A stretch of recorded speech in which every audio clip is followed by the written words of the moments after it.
যারা সুন্দর হতে চান আমি আপনাদের একটু মনোযোগ নিব। সুন্দর কয়েক ধরনের হয়। একটা হচ্ছে আর্টিফিশিয়াল, 15-20 হাজার টাকা মেকআপের মধ্যে খরচ করলেন, এটা নির্দিষ্ট সময় পর কিন্তু আপনি নিজেই রাখবেন না, কারণ এটা বোঝা মনে হয়।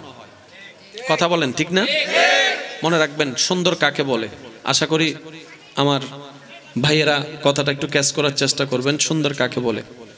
সুন্দর মানে সেটা নয় যেটা চোখে লাগে। সুন্দর মানে আসল সুন্দর ওইটাই যেই সৌন্দর্যটা চোখে লাগার পরে মন থেকে শ্রদ্ধা চলে আসে, মায়া চলে আসে। সুবহানাল্লাহ, এটা হচ্ছে সুন্দর। এটা কি ফর্সা মানে সুন্দর নয়, যেটাকে দেখে চোখও শীতল হবে, মনের মধ্যে শ্রদ্ধা আসবে, সম্মান আসবে। এবার আপনাদের জানাশোনার মধ্যে পড়ে কিনা দেখেন তো, আপনাদের কিছু মুরব্বীরা আছেন যাদের চেহারাটা দেখলেই মায়া লাগে। ভাইয়া একটু জোরে বলেন না, আছে না? কিছু মুরব্বী আছে না যাদের চেহারা দেখলে মায়া লাগে। এবার নাতি দাদাকে জিজ্ঞেস করছে, দাদা আপনার এত সৌন্দর্য, চেহারাটা দেখলে শ্রদ্ধা চলে আসে, মায়া চলে আসে, আপনি কি কোনো ক্রিম ইউজ করেন? বলে যে ক্রিম কি, আমরা তো সেটা জানি না। কোনো মেকআপ ইউজ করেন? বলে যে সেটা জানি না। তো এত সৌন্দর্যটা আপনার চেহারা থেকে নূর ঝরে পড়ছে, যেটা আমরা বলি আর কি, এত সৌন্দর্য পেলেন কোথায়? বলে যে বেশি কিছু করি নাই, আমি বুঝ হওয়ার পর থেকে আমি প্রত্যেক দিন ফজরের অজু করে ফজরের নামাজটা আমি আদায় করা শুরু করেছি। সুবহানাল্লাহ।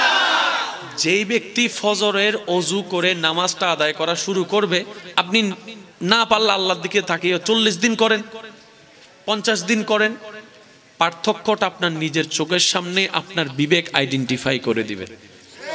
সুবহানাল্লাহ, জোরে বলেন। তাহলে এই নামাজের ভিতর শুধু সওয়াব নাই, চেহারার সৌন্দর্য। জোরে বলেন, চেহারার সৌন্দর্য। আচ্ছা, এই নামাজের ভিতর একটা রুকু আছে না ভাই? একটু জোরে বলেন। এই রুকুর মধ্যে আমরা কি বলি? সুবহান রাব্বিয়াল আযীম, সুবহান রাব্বিয়াল আযীম। এই রুকু করার সময় আমরা কি বাঁকা করি ভাই? জোরে বলেন। আমরা কোমরটাকে বাঁকা করি, আমরা হাঁটুটাকে সোজা করি। বুঝবেন জিনিসটা? আমরা কোমরটাকে বাঁকা করি, হাঁটুটাকে সোজা করি। এই হাঁটুটা যদি পরিপূর্ণ সোজা করতে চান, কিংবা আজকে ঘরে গিয়ে একটু ট্রাই করে দেখবেন, তখন দেখবেন আপনার হাঁটুর পিছনে রগটা একটু টান খাবে, একটু ব্যথা ব্যথা লাগবে। আমরা বেশিরভাগ মানুষ ওই ব্যথাটা না নেওয়ার জন্য আমরা ওই আবার একটু ভেঙে ফেলি, যার কারণে ওই ফায়দাটা আমরা পাচ্ছি না। যদি আমরা পরিপূর্ণভাবে রুকু করার মতো করতে জানি, আমাদের কোমর ব্যাক পেইন সহ, হাঁটুর ব্যথা সহ, এমনকি হাঁটুর মধ্যে যে ক্যালসিয়াম আছে যেগুলো দরকার, ওগুলোর মধ্যে আল্লাহ কল্যাণ দান করবেন। সুবহানাল্লাহ। রুকুর মধ্যে শারীরিক উপকার, জোরে বলতে হবে, শারীরিক উপকার। এবার সিজদার মধ্যে যখন যাচ্ছি, আমাদের ব্রেনের মধ্যে রক্ত সঞ্চারণ বেড়ে যাচ্ছে, কারণ মাথা যখন নিচু হয়, হার্ট তখন উপরে চলে আসে, রক্ত সঞ্চারণ বেড়ে যাচ্ছে। যার কারণে দেখবেন আপনার মাথায় যতই টেনশন থাকুক না কেন, আপনার মাথা কাজ না করা অবস্থায় যদি কখনো পারেন, সিজদার মধ্যে চলে গিয়ে মাথাটা একটু ঠুকাই রাখবেন রবের দরবারে। আপনি নিজেই রিয়েলাইজ করতে পারবেন, যত সেকেন্ডের কাটা সামনে যাবে, আপনার ব্রেন মস্তিষ্ক তত প্রশান্তি হতে থাকবে। বলেন সুবহানাল্লাহ। এবার বলেন, প্রত্যেকটা ছাত্রের একটা ডেইলি রুটিনের দরকার।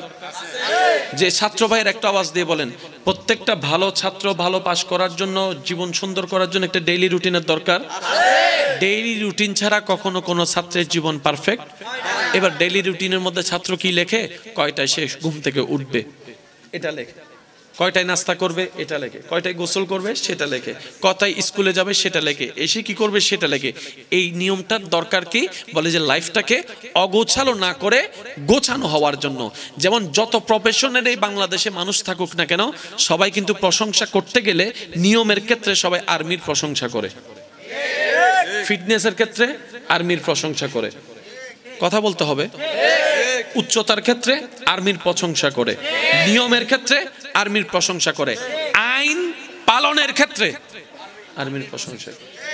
আর্মিও তো আমাদের মতো বাংলাদেশি মানুষ, ওরা এগুলো পাইল থেকে, ওদের শৃঙ্খলাটা ওদেরকে এরকম লাইনে নিয়ে আসছে।